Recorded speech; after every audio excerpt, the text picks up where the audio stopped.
Hello दोस्तों, आप सभी का बहुत बहुत स्वागत है, अभिनंदन है। दोस्तों आज 22 अगस्त है और आरआरबी एनटीपीसी अंडर ग्रेजुएट का दोस्तों सेकंड शिफ्ट का एग्ज़ाम हो चुका है। क्या लेवल रहा दोस्तों, किस तरीके से क्वेश्चन पूछा गया, आइए दोस्तों इस क्लास के माध्यम से चर्चा करने वाले हैं। ठीक है, तो दोस्तों पहला क्वेश्चन है कि भारत और जापान के बीच धर्म गर्जन अभ्यास का छठा संस्करण कब और कहाँ आयोजित हुआ था।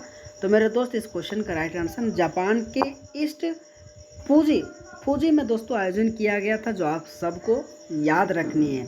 अगर दोस्तों मैं कहूँ इस क्वेश्चन के माध्यम से कुछ इंपॉर्टेंट जो आपके 2025 में संयुक्त सैन्य अभ्यास, जैसे कि आपके श्रीनेक्स आपके भारत और श्रीलंका के बीच दोस्तों एक प्रकार के नौसैनिक सैन्य अभ्यास है और दोस्तों ये आयोजित किया गया था। आप सबको याद रखनी है, आपके एग्जाम के लिए इम्पोर्टेंट है ना।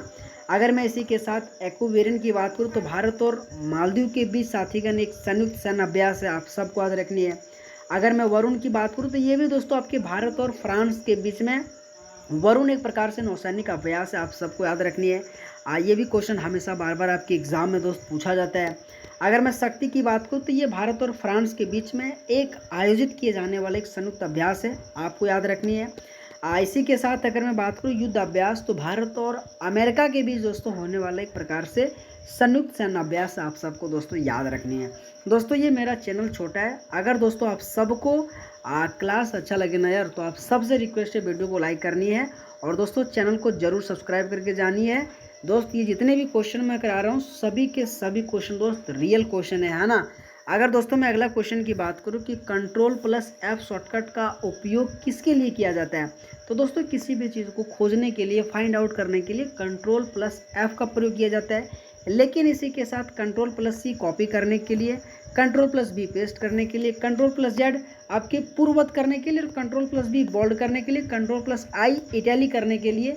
ये भी दोस्तों इस क्वेश्चन के अलावा आप सबको एक्स्ट्रा पॉइंट याद रखिएगा, आपके एग्जाम के लिए बहुत ही ज़्यादा इंपॉर्टेंट है ना।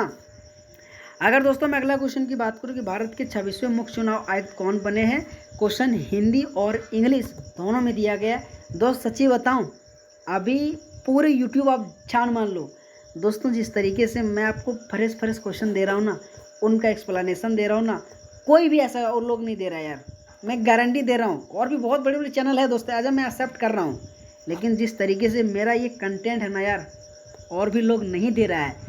दे रहा है दोस्त, मान रहा हूँ, उसका व्यूज़ भी बहुत ज़्यादा जा रहा है, लेकिन दोस्त समझ ही ना आता, गेजर गेजर गेजर गेजर। लेकिन दोस्त मैं आपको ये फ्रेश फ्रेश कंटेंट दे रहा हूँ, मेहनत कर रहा हूँ आपके लिए, है ना दोस्तों। लैपटॉप में काम करता हूँ, थंबनेल बनाता हूँ आपके लिए दोस्तों, यहाँ पे रिकॉर्ड करके फिर अपलोड करता हूँ, तो कहीं ना कहीं दोस्त बहुत मेहनत लगता है ना, तब जाके दोस्त आपके लिए क्लास में दे पाता हूँ। तो दोस्त कहीं ना कहीं आपके लिए मैं इतना कर दूँ तो आपका भी कर्तव्य होता है यार, हमारा चैनल छोटा तो कम से कम इसको बढ़ाओ यार, आपका ही कर्तव्य है ना। अगर आप हमें मदद ना करोगे तो कौन करेगा, है ना। तो दोस्त मैं आपसे बोल रहा हूँ, ठीक है, बाकी बात जैसी इच्छा है। अगर दोस्तों मैं 26वां मुख्य चुनाव आयुक्त की बात करूँ तो श्री ज्ञानेश कुमार आ जाएगा। लेकिन दोस्तों इस क्वेश्चन के माध्यम से तुहिन कांता पांडे हमेशा आपके एग्जाम के लिए इंपॉर्टेंट है, सेबी के वर्तमान अध्यक्ष इसे माना जाता है, जो आपके एग्जाम में दोस्त क्वेश्चन पूछा गया था। इसी के साथ डॉक्टर अजय कुमार दोस्तों आपके संघ लोक सेवा आयोग, जिसे यूपीएससी के नाम से जाना जाता है। और दोस्तों अगर मैं इनके अध्यक्ष की बात करूँ 2025 में, तो अजय कुमार बनाया गया। अगर दोस्त मैं कहूँ ज्ञानेश कुमार, जो दोस्तों मैंने एक्सप्लेन के माध्यम से लाया था और मैंने पहले भी कई बार पूछा और कई बार कहा भी है कि दोस्त आपको याद रखनी है, हमेशा श्री ज्ञानेश कुमार जी से क्वेश्चन आपके एग्जाम में पूछा जाता है, ठीक है। अगला क्वेश्चन है कि अनुच्छेद 19 जो कितने प्रकार की स्वतंत्रता दी जाती है, तो 6 प्रकार की स्वतंत्रता दी जाती है, जो आप सबको साथीगण मैं उम्मीद करता हूँ याद होगा, ठीक है। अगला क्वेश्चन दोस्तों कि पंजाब केसरी का खिताब किसे दिया गया था। अगर मैं इस क्वेश्चन का आंसर की बात करूँ तो लाला लाजपत राय जाएगा। लेकिन इस क्वेश्चन के माध्यम से दोस्त मैं आप सबको, जितने भी दोस्तों उनके उपनाम है, आपके एग्जाम में जितने क्वेश्चन पूछा गया सभी में रिवीजन कराने वाला, जैसे कि सरदार वल्लभ भाई पटेल जिसे लौह पुरुष के नाम से जाना जाता है, चित्तरंजन दास जिसे देश बंधु के नाम से जाना जाता है, लाल बहादुर शास्त्री आपके शांति पुरुष के नाम से जाना जाता है, भगत सिंह को शहीद आजम के रूप में जाना जाता है, सुभाष चंद्र बोस को नेताजी के रूप में जाना जाता है, दादा भाई नौरोजी को grand old man of India के रूप में जाना जाता है। अगर मैं बाल गंगाधर तिलक की बात करूँ तो लोकमान्य के रूप में जाना जाता है।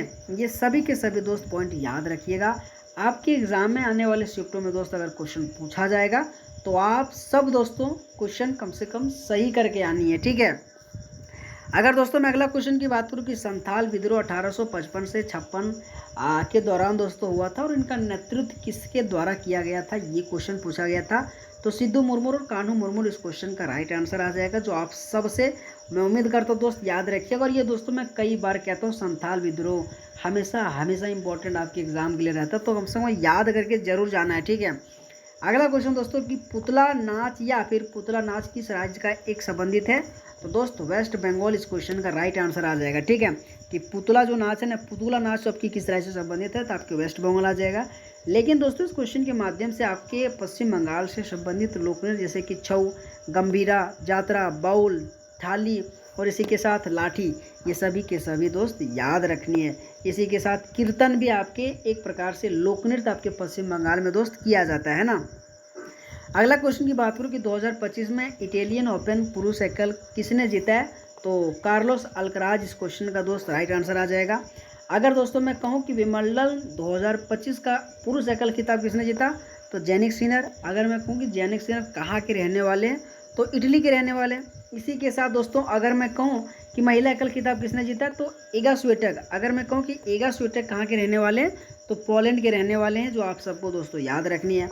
2025 का अगर मैं ऑस्ट्रेलियन ओपन की बात करूँ तो जैनिक सिनर है। 2025 फ्रेंच ओपन की बात करूँ तो कार्लोस अल्कराज है। ये सभी के सभी दोस्तों हमेशा ओपन से संबंधित जितने भी, चाहे ऑस्ट्रेलिया ओपन हो, फ्रेंच ओपन हो, विंबलडन ओपन हो, उनके मेल फीमेल से संबंधित आपके एग्जाम में क्वेश्चन पूछा जाता है, तो आपको दोस्तों याद रखनी है ना। अगला क्वेश्चन है कि चंद्रा और भागा नदियाँ मिलकर किस नदी का निर्माण करती है, तो चिनाब नदी इस क्वेश्चन का राइट आंसर आ जाएगा।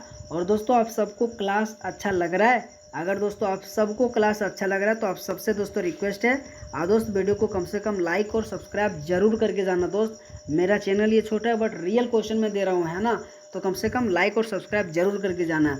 अगला क्वेश्चन मेरे दोस्त कि दिल्ली सल्तनत का पहला शासक कौन था जिसकी मृत्यु पोलो खेलते समय हुआ था, तो कुतुबुद्दीन ऐबक इस क्वेश्चन का दोस्तों राइट आंसर आ जाएगा, ठीक है। कि दिल्ली सल्तनत का वह शासक कौन था जिसका मृत्यु पोलो खेलते समय हुआ था, कुतुबुद्दीन ऐबक इस क्वेश्चन का राइट आंसर आ जाएगा। अगर दोस्तों मैं कहूँ कुतुबुद्दीन ऐबक का कार्यकाल कितना से कितना था, तो 1206 से लेकर 1210 के बीच में था, जो आप सभी साथीगण से रिक्वेस्ट करता हूँ याद रखिएगा। अगला क्वेश्चन पूछा गया था कि अंतर्राज्य परिषद का गठन संविधान के किस अनुच्छेद के तहत किया जाता है, तो 263 में। अगर दोस्तों मैं 267 की बात करूँ तो संविधान में आकस्मिकता निधि के बारे में कहा गया है। ये दोनों पॉइंट दोस्तों आप सबको याद रखनी बहुत इंपॉर्टेंट है। संचित निधि और आपके दोस्तों हमेशा अंतर्राज्य 266 में दोस्तों आपकी संचित निधि के बारे में कहा गया, 267 में आकस्मिकता निधि के बारे में कहा गया और 263 में आपके अंतर्राज्य परिषद के बारे में कहा गया। इस क्वेश्चन के माध्यम से दो भी मैं और भी एक्स्ट्रा इन्फॉर्मेशन दिया हूँ, ध्यान दीजिएगा, ठीक है। अगला अगर मैं क्वेश्चन की बात करूँ दोस्तों कि भारत में पहली बार मेट्रो सेवा कब और कहाँ शुरू हुआ था, तो 24 अक्टूबर 1984 को कोलकाता में शुरू किया गया था। आप सबको दोस्तों याद रखनी है।